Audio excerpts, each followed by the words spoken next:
Dear ladies and gentlemen, welcome back to the analysis of YOLENO TV. I hope you're well from wherever you watch this channel. I would like to start this session by appreciating you so much for making this channel grow. If you wish to support us, just subscribe to our channel and give this video a like.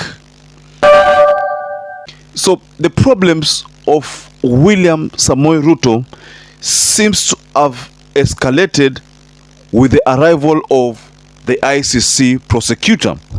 Maybe that explains why the people in Kenya Kwanza have been trying to give ultimatums to IG Koome, ultimatum to Kindiki, going to an extent of blaming the security organs that there have been some laxity in how they are dealing with Raila Amolo Odinga. So I think this realization has been trending for the better part of last week, and many people trying to say that maybe the police have realized that there is a need to protect the constitution, or there is a need to adhere with the constitution, or maybe the police have finally realized that there is no point beating fellow Kenyans who are crying for their own needs to be met by this government. Before I go to a specific tweet that was posted by Honorable Caleb Amisi, because Honorable Caleb Amisi has decided to expose the reason why the problems of William Ruto have escalated. First, I would like to take you back to an activist who trended for the better part of last week during maandamano. You remember that activist who chained himself on a pole and was peacefully picketing, carrying some kind of message portraying to people. The way that activist was manhandled, do you remember that scene? That video trended. I want you to understand that the police were very humble when they were withdrawing the charges against that activist, because they said that Kamau was not involved in any violent demonstration, did not steal anything, did not destroy any other person's property. So we, according to what the police said, the investigator said that he had realized that there was no case, they had no case against Kamau. But the only thing that happened with Kamau is that the way he was manhandled, he had some problem on the left ear. So that was a police force trying to, to clear their names from this habit of illegally arresting citizens.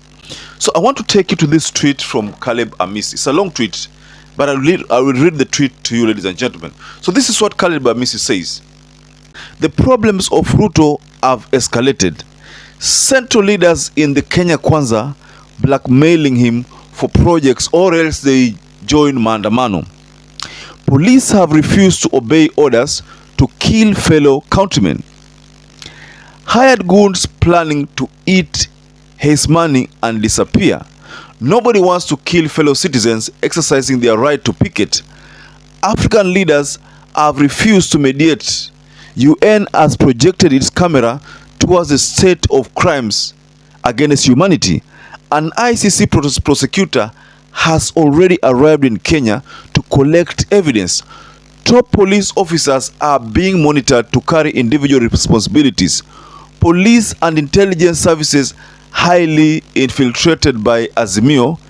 Ile kukonda inangojea jamani ni noma. Running a country like Kenya is not a poultry business.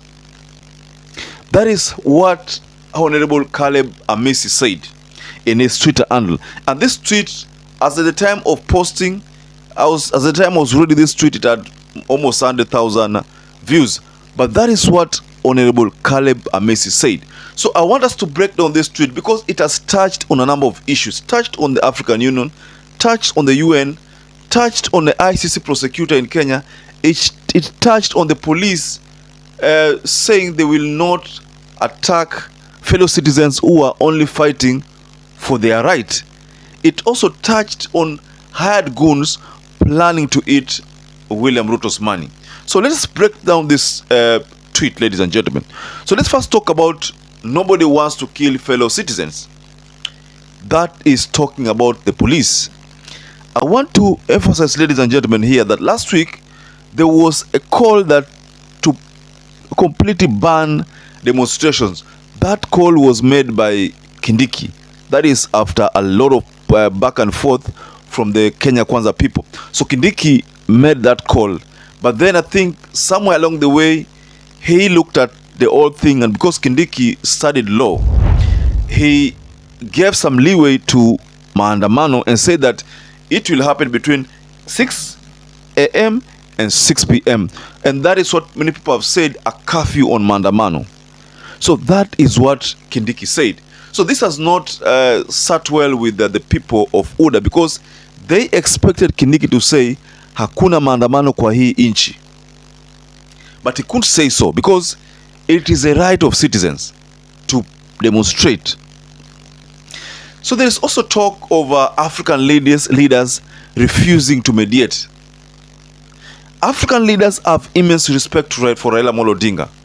And you also know that he was the infrastructure head of the African Union until I think this year, when he realized that he could not continue with the job because he had a lot of work to do locally, work that involved defending Kenyans against this regime. So that's why he said that instead of him focusing on international jobs, he would rather fight for fellow Kenyans here locally. So there is also the issue of UN. The UN, and you know that last time, like 4 videos ago, we did an analysis here. We talked about the UN humanitarian wing led by whose spokesperson is Jeremy. When Jeremy said that the police are supposed to exercise restraint when dealing with peaceful demonstrators, that met the Kenya Kwanza people by shock, because it came at a time when they were talking about ICC, taking Raila Amolo Odinga and Uhuru to ICC. And you remember that message from William Ruto when he said that nitawasafirisha, wewe na Raila nitawasafirisha. This is still something that people don't understand what he meant by nitawasafirisha. But there have been numerous threats that have followed. If you remember the threat of who? Moses Kuria, the threat of Murkomen, threat of Ichunga, and so many people have threatened Raila Amolo Odinga.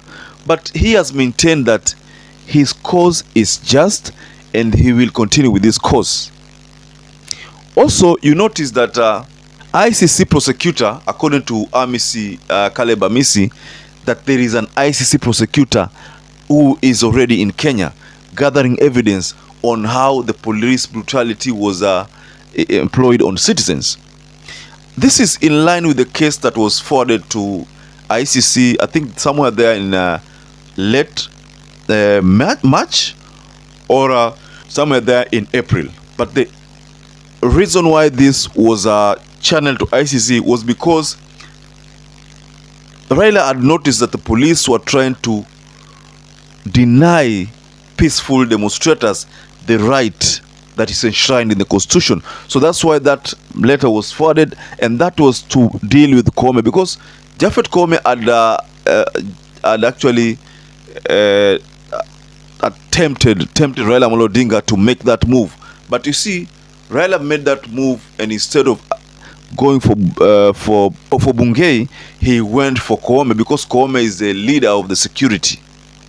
So that is what happened. So these things have been exposed by Amisi, because also you know that in that tweet, the top police officers are being monitored to carry individual responsibility. That is also something that Caleb Amisi has exposed. So in a nutshell, what Caleb Amisi is saying, that there is an ICC prosecutor locally who is collecting evidence, and this evidence is supposed to be forwarded to the ICC so that they can look at the evidence, whether they find any case to be answered by the security organs. So that, I think, has explained the reason why you realize that this time around Japhet Koome yuko chini ya maji kabisa.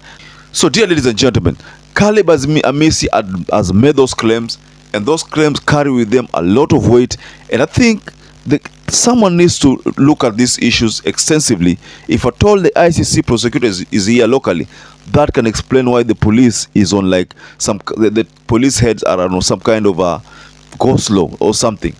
So, ladies and gentlemen, I would like to wind up there. But until you catch up again, I'd like to urge you to please comment below the comment section there. What do you think about this tweet from Honorable Caleb Amisi?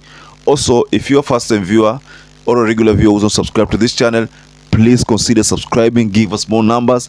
I really appreciate those who be supporting our channel. Also, don't forget to give this video a like, because if you do that, this video gets to get shared to other audiences who are not part of us. So ladies and gentlemen, stay safe, stay blessed until we catch up again in our next analysis.